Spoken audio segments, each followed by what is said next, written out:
Muy buenas tardes, tengan todos ustedes amigos que nos acompañan en este su programa Haciendo Historia de tu Comunidad, que se transmite cada sábado después de la mesa de análisis a las 12 horas aproximadamente, y se repite todos los miércoles, también después del tema del día a las 2:30 de la tarde.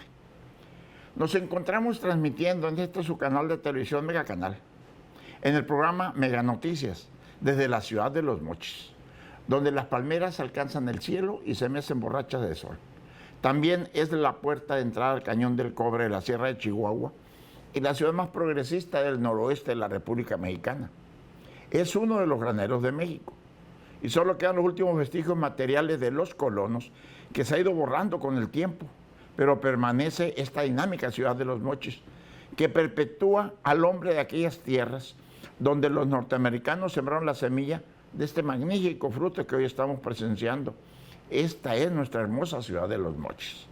Un saludo a todos mis amigos de los municipios de Ahome, El Fuerte, Choix, Guasave, Sinaloa, Angostura, Salvador Alvarado, Mocorito, que nos ven por este medio, y a usted que nos ven de diferentes formas. Muchísimas gracias.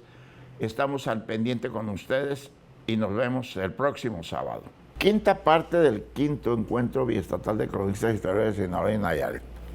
Nos rentamos muy temprano, el día sábado 29 de febrero, que es un año bisiesto, y su historia es muy bonita y significativa, que la gran mayoría desconocemos. Cada 4 años en el calendario gregoriano se agrega un día adicional al calendario para sincronizar con el año solar. Ocurre en cada año que se divide por 4 soles, en años del siglo que se divide en partes iguales por 400. Por ejemplo, 800, 1200, 2000 fueron años bisiestos, pero 1700 y 1900 no lo fueron porque no son divisibles por 400 a pesar de que son divisibles por 4. En un año bisiesto el día adicional se le agrega a finales de febrero, dándose 29 días en lugar de 28.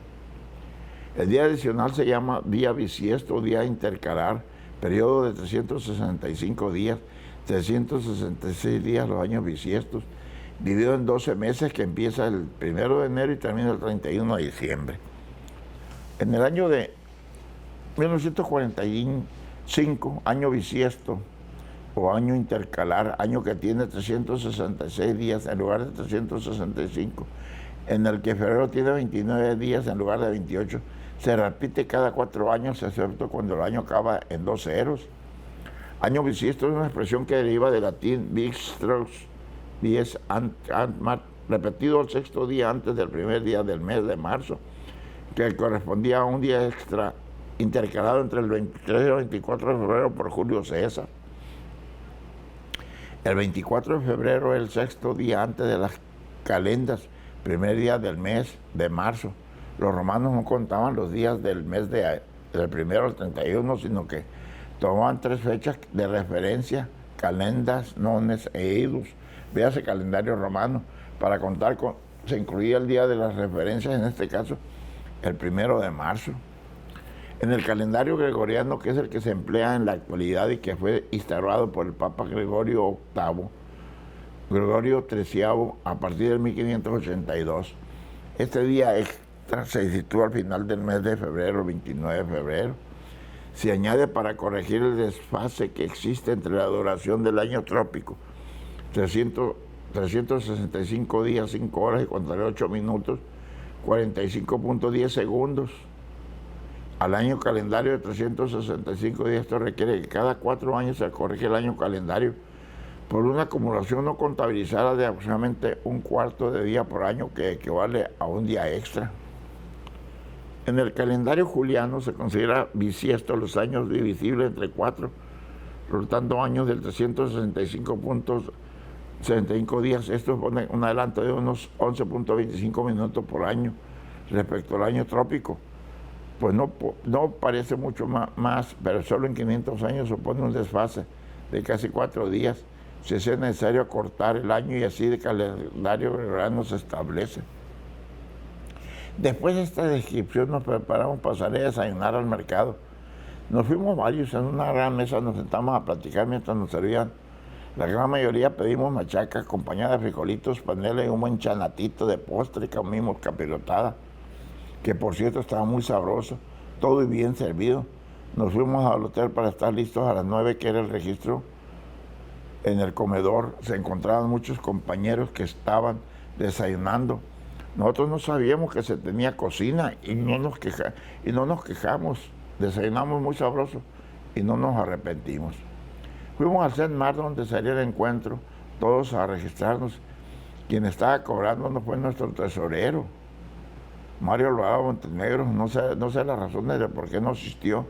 Y quien tomó su lugar fue Luis Antonio García Sepúlveda. Nos formamos y conforme íbamos llegando a pagar la cuota de inscripción para el encuentro, que es de 150 pesos por cronista, e historiadores y profesionistas con ponencia, y 200 pesos para los que asisten sin ponencia y acompañantes. Creo que todos pagamos. Lo malo es que no nos dieron gafete de identificación. Esto sí es un hermoso programa. ¿De quién fue el error si le entregamos la fotografía en tiempo y en forma? Pero hasta ese momento, para mí, ver quien mandaba era nuestro amigo Jorge Briones Franco, ya que desde día antes era quien estaba a cargo, junto con Gilberto López Rodríguez, cronista oficial de Juinapa, nuestro presidente Francisco Padilla Beltrán, cronista oficial de Culiacán. ¿Por qué no tomaba el toro por los cuernos? ¿O será que delegó funciones? También me di cuenta que nuestro secretario Rigoberto Brito Zuna, cronista oficial de Concordia, tampoco le tomaban en cuenta. ¿Qué pasó en esta administración? ¿No pudieron trabajar en equipo? ¿O qué sería que no nos dimos cuenta? Continuamos platicando con nuestros amigos, que hacía un año que no nos veíamos. Nos entregaron el programa, que la verdad está muy bonito, muy bien elaborado, que la letra dice: programa preliminar del 5º encuentro de cronistas e historiadores de Sinaloa y Nayarit, celebrado en Teacapán, municipio de Juinapa, Hidalgo, Sinaloa, los días sábado 29 de febrero y domingo 1 de marzo de 2020. Sábado 29, 9 horas y 10 horas, registro y entrega de la papelería. Nos registramos varios y la lista nos las dicen las fotos. Fuimos muy puntuales para el protocolo de inauguración. A las 10 de la mañana el maestro de ceremonia era nuestro amigo Jorge Briones Franco, dándonos la palabra de bienvenida por el cronista oficial de Juinapa de Hidalgo, profesor Gilberto López Rodríguez. Continuamos con el mensaje del presidente de la Crónica de Sinaloa, doctor Francisco Padilla Beltrán. Después el mensaje del presidente de la Crónica de Nayarit, antropólogo Raúl Andrés Méndez Lugo. Luego las palabras y la inauguración por el secretario de la Presidencia Municipal, Saúl Polanco Castillo, en representación del presidente municipal de Juinapa, doctor Emmet Soto Grave, y la directora del CENMAR, maestra María Isabel Esquivel, es de raza morada de Aret. Nos tomamos unas fotos de grupo. Continuamos con el bosquejo histórico del puerto de Teacapán. Joaquín López Hernández, cronista de Teacapán, a las 10:30, 11:15. Algunas cosas que ya le escribí es una crónica anterior y dejé la leyenda del pirata que se parece en Teacapán para este momento. Nuestro amigo Joaquín López Hernández, cronista de Teacapán, aseguró que se trata de un marinero que falleció en un combate en la Marina de los Estados Unidos. Teacapán es un pequeño puerto que es reconocido por sus hermosas playas y su gastronomía basada en mariscos frescos, y lo convierte en mayor atracción turística de Juinapa. Entre las historias que le envuelven destaca la aparición del espectro de un pirata, el cual, según lo relatado por algunos pescadores mayores del lugar, se aparece en una zona de mangles del estero, donde se encuentran enterrados sus restos. Joaquín López Hernández comenta que las apariciones del pirata se han observado entre los manglares que rodean al puerto de Teacapán. Dicho pirata, quien porta una vestimenta negra, le pide a las personas que desentierren su resto y lo lleven a sepultar a un panteón, y a cambio de esto les indicará dónde tiene enterrado un tesoro, el cual sería para quien cumpla su petición. Pese a que se dice que son varios pescadores los que se les han aparecido, nadie se ha atrevido a llevar a cabo la petición del pirata, por temor a que dicho tesoro, como en los cuentos de piratas, les traiga la mala suerte. Nuestro amigo Joaquín López Hernández, cronista del puerto, externó que esta historia ha sido pasada de generación en generación, lo cual puede tener un cierto porcentaje de realidad, ya que se cuenta que en Teacapán se registró la caída de un barco pirata, el cual fue abatido por una embarcación de la Marina de Estados Unidos, luego que esto afectara un robo en la aduana ubicada en el puerto de Guaymas, así como unos residentes norteamericanos. Los restos de los piratas y algunos elementos de la Marina, quienes perdieron la vida en la batalla, se presume fueron sepultados entre la zona de manglares y el supuesto espectro al que pescadores llaman el Charrito, y es el capitán del barco pirata. Encontraron el barco aquí, los gringos se metieron a querer saquearlo, no pudieron ni lo quemaron, pero hubo una batalla, en esa batalla fallecieron marineros y piratas. La batalla se registraría a las afueras de la salida del Testero. En ese tiempo era la salida de un río. Ahí estaba un lugar que llamaban la Laguna del Rico. En ese tiempo la laguna tenía más acceso y ahí se encurvaron los piratas. Y en un espacio de barco quedó frente ahí. Y ahí los atacaron los americanos. Según tengo entendido, los piratas que fallecieron en la batalla fueron enterrados ahí en ese espacio. Ahí quedó un panteón. La gente creía que ese panteón era de aquí, de Tecapán, pero no. Ese panteón de los piratas que murieron en esa batalla. El cronista asegura que esta historia tiene un sustento en la Escuela Naval Estadounidense de Annapolis, en donde se tiene instalada una placa de conmemoración de un alumno que perdiera la vida en esta batalla, donde batieron el barco del capitán pirata que han visto los pescadores. Yo sabía que ahí había una placa y fui hasta la iglesia de la Escuela Naval. Encontré muchas cosas, además de la placa, pero lo importante es que comprobé que sí existe la batalla. La placa conmemora la muerte de uno de sus alumnos insignia, porque porque el papá de él había sido un héroe de la guerra civil y su hijo muere en efecto en las heridas que recibió. En el mes de julio de 2018, en el Malecón de Tecapán, el cronista veló una placa similar a la que se encuentra en la Escuela Naval de los Estados Unidos, la cual es un honor a Eison Jonathan White, quien falleció en Mazatlán en junio de 1870, después de las heridas que sufrió en la batalla de Tecapán. De boca en boca la leyenda llega a los oídos de todos los escuinapanenses y a la fecha no se ha sabido del valiente que haya ido a enterrar el preciado tesoro. La verdad es una lástima no tener público de Tecapán. Éramos solamente los cronistas invitados, ningún alumno de la secundaria ni del CES del Mar. Quienes asistieron fueron el grupo ostrícola de Ramón García, encabezado por el profesor José Dimas Rodríguez Romero. Eran 6 en total y párenle de contar. Continuamos con la primera mesa de trabajo y el primero en participar era nuestro amigo J. Benito Guerra Prado, cronista de Charay, con el tema El papel del cronista historiador como impulsor del desarrollo cultural de nuestros pueblos y ciudades. El cronista es la persona que escribe sobre los hechos históricos que ha presenciado en orden cronológico, en el que sucedieron en su sentido cristiano. Esto es por ser y cómo se manifiesta y sin ser intercalado en su forma primero original. El primer cronista de América fue Garcilaso de la Vega Gómez Suárez de Figueroa. Según la enciclopedia de Wikipedia, cronista es el escritor que recopila y redacta hechos históricos o de actualidad en el género literario y que recibe el nombre de crónica. Cronista municipal es que se encarga de llevar el registro del acontecer histórico, hechos memorables y formas y modas de vida de la comunidad. Esto genera la identidad municipal y es el responsable de promover y preservar en sentido cristiano de los usos y costumbres de la comunidad, municipio y estado y país. La labor del cronista está ligada a la promoción de la identidad nacional, estatal, municipal y local, ya que el trabajo es fortalecer en las personas el sentido de pertenencia y el orgullo de ser sinaloense. En el caso del estado de Sinaloa, por fortalecer el orgullo del lugar en que es originario de un pueblo, una villa, ranchería, colonia o ciudad natal. La actividad del cronista es rescatar, preservar, difundir, divulgar, publicar, transmitir o anunciar el sentido de pertenencia y el orgullo de la tierra que lo vio nacer o en la que actualmente vive. ¿Qué persona no se puede sentir orgulloso de su lugar de origen? ¿Qué persona no se puede sentir orgulloso de sus costumbres, de su lengua, tradiciones, anécdotas, historia, valores, símbolos patrios y de nuestra forma y nuestro modo de vida comunitario?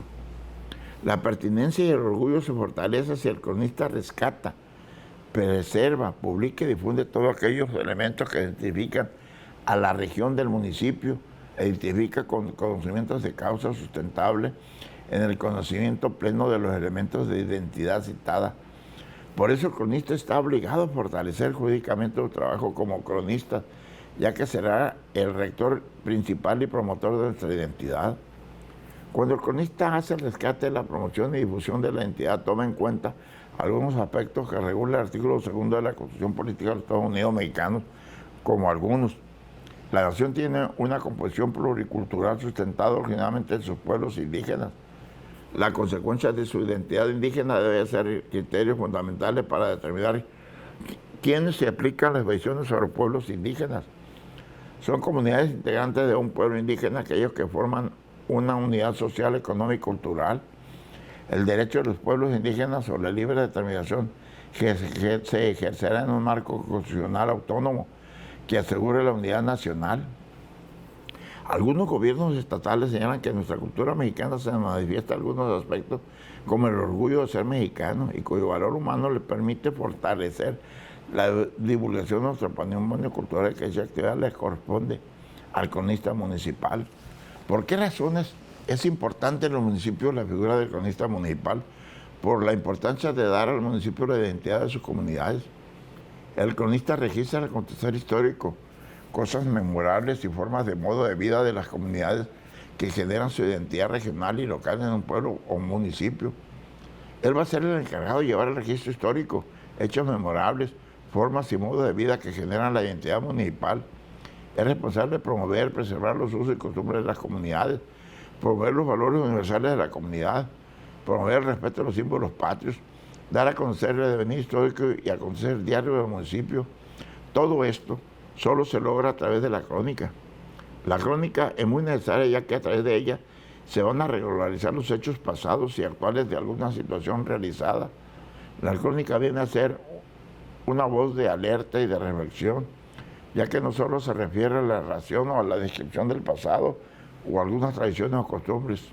Al mismo tiempo, es una fuente para aquellos que con rigor analítico de la misma historia van a tener los elementos con un orden para poder escribir. La crónica se puede convertir en una microhistoria que va recogiendo lo cotidiano o habitual que se puede analizar y visualizar.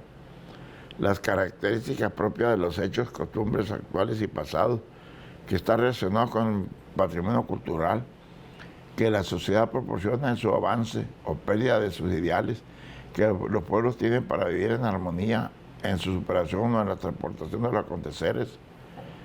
El idioma es fundamental para que la crónica se profundice y pueda crear la comunicación personal, la interpersonal y la colectiva.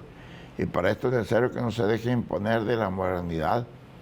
Los antivalores por esto limitan la capacidad del pensamiento, la cualidad de comprender y discernir la razón para convertirla en un escalón de los tiempos modernos. Una crónica es la narración de un suceso ocurrido en un tiempo determinado y debe presentar las siguientes características. Además de narrar, se debe emitir un juicio y una valoración sobre los hechos acontecidos.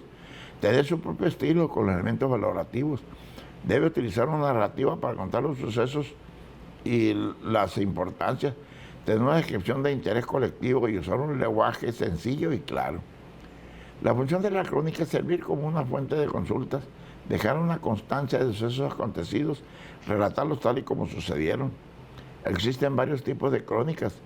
La informativa, la cual narra juicio de valor, la optativa, que es la que informa y comenta al mismo tiempo, y la interpretativa, que da el estilo literario con su emisión. Existen pasos para hacer una crónica. Primero, conocer los antecedentes, registrar el lugar de los sucesos, registrar la hora del suceso, registrar los nombres de los participantes, recabar copias documentales. El gobernador del Estado de México, el licenciado Ignacio Pichardo Pagazo, promulgó la Ley Orgánica Municipal del 2 de marzo de 1923, donde su régimen constitucional contempla el municipio como la base de la división territorial y de la organización política y administrativa de los estados de la Federación, y expone la importancia de la figura del cronista municipal y dice que él tiene la labor de la promoción de la identidad nacional, estatal y municipal y local, que realiza el sentido de permanencia y orgullo de la tierra que lo vio nacer. En el Estado de México, parte del rescate y difusión de su historia, sus tradiciones para resguardar y estimular su cultura. Realizaron los cronistas municipales, pero hasta la fecha esto no tiene un reconocimiento jurídico. Para reconocer la figura del cronista, y no está expuesto y claro ni la ley orgánica del Estado de México, solamente se menciona el artículo 31, fracción 10.20.36 de la ley orgánica municipal, y dice que son atribuciones de los ayuntamientos nombrar al cronista municipal para el registro escrito del acontecer histórico, que preserve y fomente la identidad de los pobladores con su municipio y en el estado en que supervise el archivo de los documentos históricos municipales. Mi respeto para nuestro amigo Jorge Brenes Franco, cronista de Rosomaya, Nayarit, y también de Culiacán, Sinaloa, no para este chapito, entre sale, sube, baja y ordena, todo como si fuera el organizador directo. ¿Dónde está nuestro presidente de la crónica de Sinaloa, Francisco Padilla Beltrán? Por lo que yo veo y estoy viendo y estoy escuchando, quiere decir que él delegó todas las funciones. No es correcto eso. Esta crónica continuará con un nuevo trabajo del quinto encuentro biestatal de cronistas de Sinaloa y Nayarit. Muchísimas gracias por su atención. Nos vemos el próximo sábado.